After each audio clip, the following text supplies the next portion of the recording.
I just wanted to make a quick little video. God was pushing me to do this video really quick about how people become obsessed with children of God. Ooh, this view is killing. But even right now, I came all the way over here in this football field. There was nobody over here.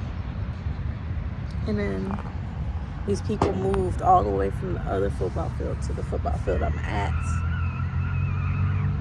It's just little kids, but still, it's just like, just can't catch a break, you know?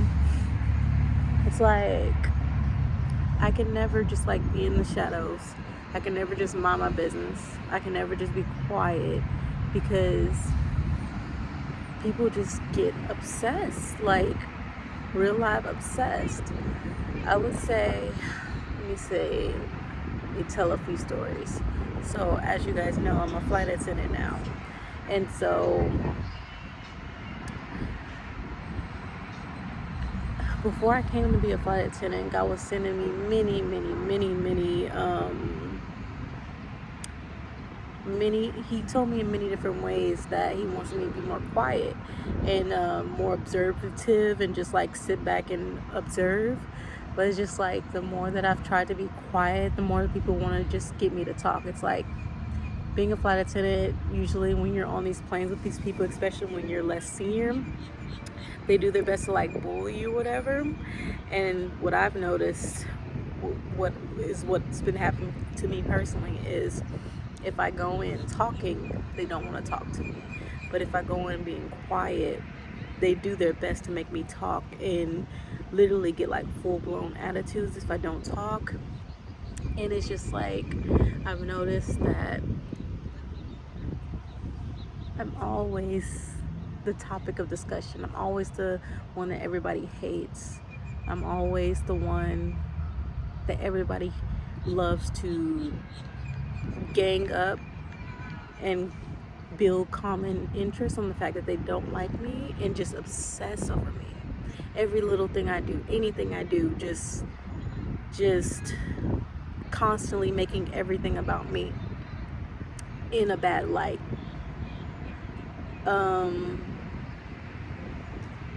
Something else I've noticed is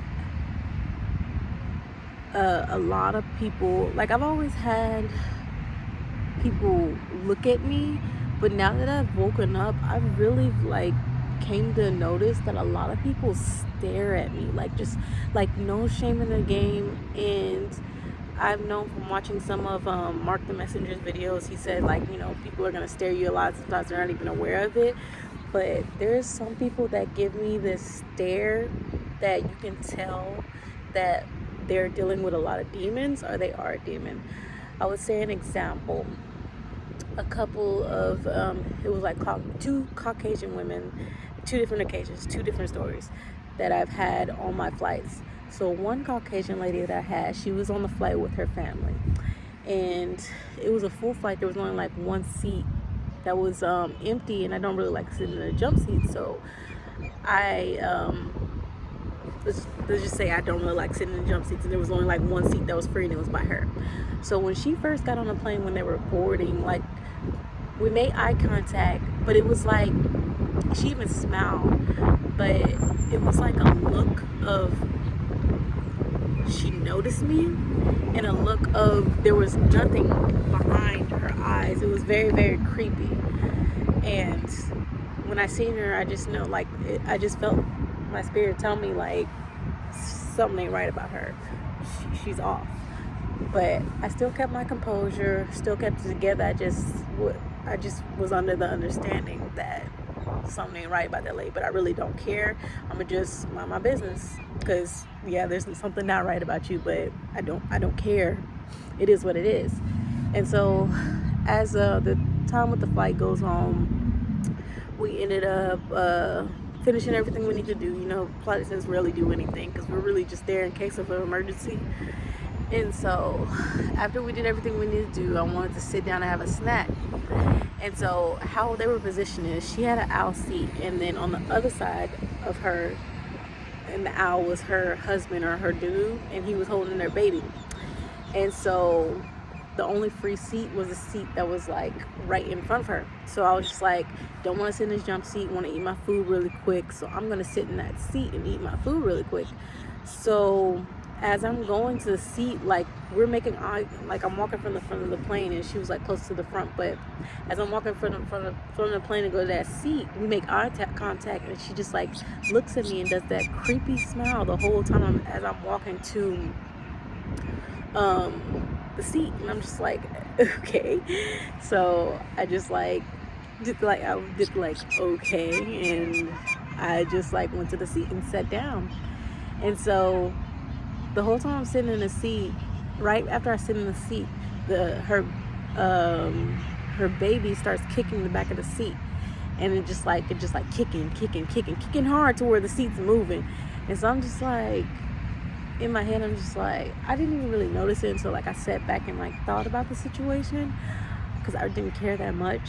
But once it was all over and I sat and thought about it, I was just like, she was doing that on purpose, because after I had gotten up, they repositioned the baby. Like she took the baby to where the baby wasn't kicking the seat anymore. So I was just like thinking in my head, you were allowing that to happen on purpose. And it was just like really, really creepy. Even like to this day when I think about, because I think about it from time to time, the look that she gave me when we, like the way she was looking at me was like obsessive and very, very creepy. And so that was that with that situation. I decided after all that happened, even because I kind of sat and thought about it while I was on the plane, but there was also a lot going on with the flight attendants on that plane too.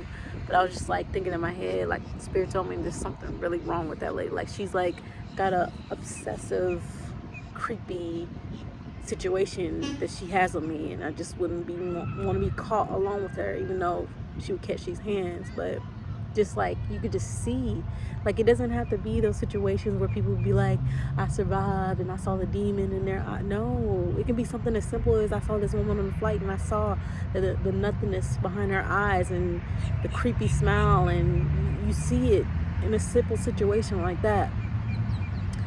Another situation, I would say, it was another Caucasian lady. I had to sit in a jump seat. This was a horrible flight too. I fed.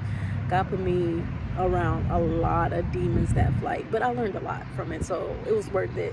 But a lot of people from my training were on that flight, you know, people who deserve to be in a straitjacket. There was another crazy senior flight attendant I dealt with on that flight. Then also the girl from my first crash pad who was given a straitjacket, was on that flight. She was the lead on that flight. So that was a really, really crazy flight, but I learned a lot in that flight. I really, really learned a lot, even though a lot of, like, it was like all in one. It was crazy. And it can't be nothing but God testing me with that flight.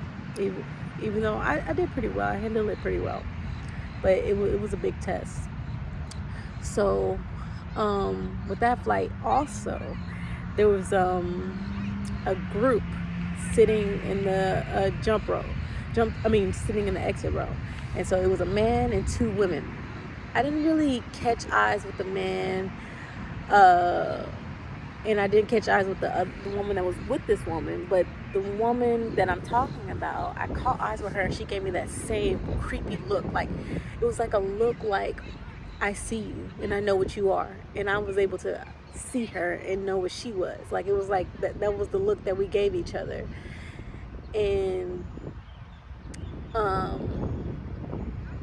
it's like, I don't get scared or nothing. I just like, oh, I see what it is. All right, cool. That's kind of like how I address it or whatever.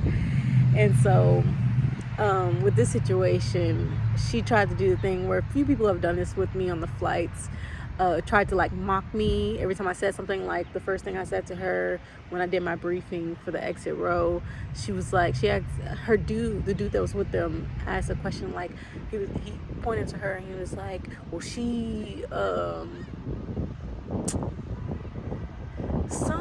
he said some corny joke about being in the exit row and what would she do. It was like a what would she do if she was in this situation type joke. And I just was like, there's this thing I do, like when somebody's not funny, but just to in the conversation, I'll do a laugh, like I'm like, oh, and I like walk away.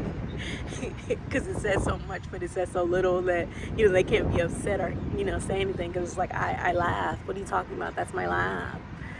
But anywho, that was the first thing they did. And then somebody asked me another question about the exit row that wasn't in their group. Somebody asked me something, and I told the people, like, they asked something about what they would do, and I let them know what they would do, and she like mocked me. She was like, she repeated what I said, like, and tried to say it in a funny way, and I just walked away, because like, okay, why you're doing that, I don't know, but I really don't care.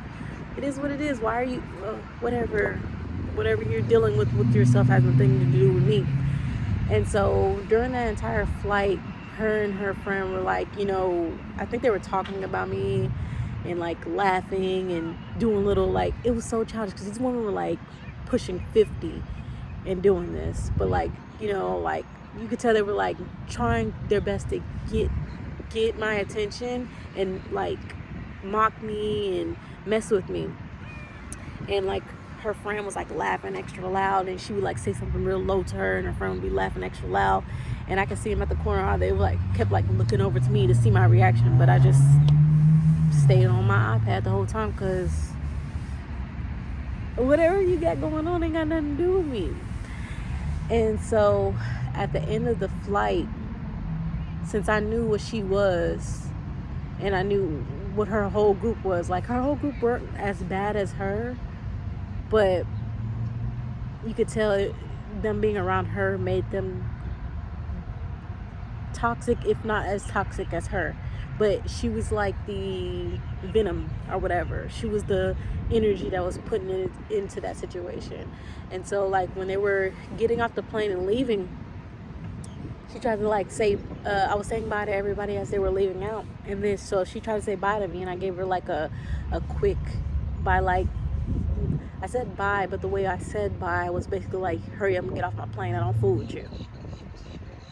I can do stuff like that, like make you, I'm saying bye just like I'm saying bye to everybody else, but I'm saying it to you in a way where it's just like, I know what you are, we know what's up, I'm not about to play your games, get off my plane. And so when she see me do that, her response was like, she was basically appalled at the way that I did that. And so like, she turned around, like, and like, we made eye contact as she was walking out for like 5 seconds, and I'm just looking like, and I was standing on it, and so it looked like it hurt her pride that I was standing on business with that, like, let's go, get off my plane, I'm not fooling whatever you trying to feed, and I'm not bothered by all that you just did on this plane, but I'm not gonna sit here and play friend with you as well. Get off my plane, little girl, little old lady, little girl, old lady. And so it's just like little things like that, and just the way that people just will not let me be quiet at all. It's like people just like,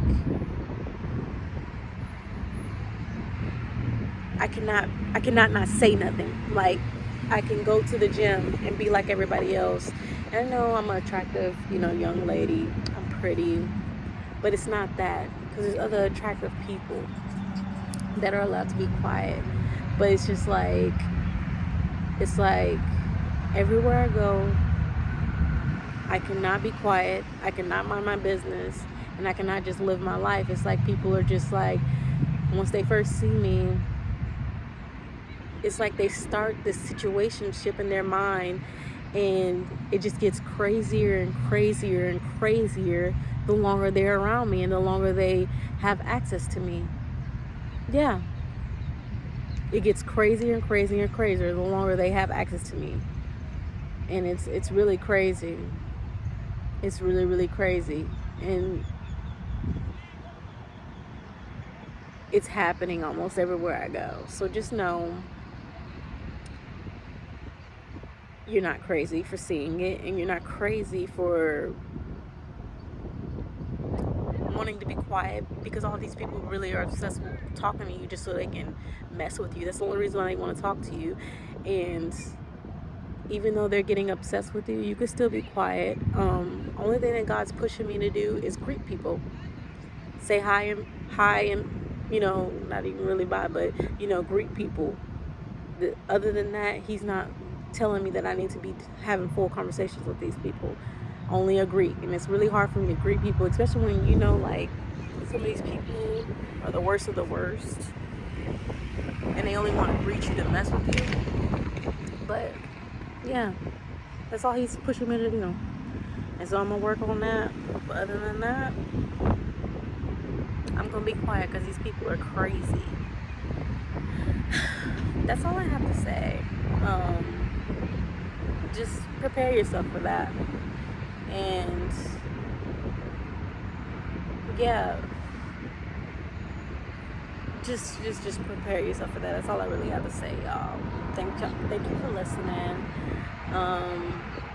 Please like the video and subscribe if you want to see this face. And good luck out there. No. We don't believe in luck around here. Stay blessed out here. Stay prayed up and stay rebuking all this stuff that people are trying to put in your life. Period. I got another video. God's been pushing me to do this one, but I have another video in mind that I want to do. It just hit my mind because I didn't survive a narcissist. So hopefully that's my next one, but my next one's gonna be whatever God tells me to do. I'll see y'all next time. Peace.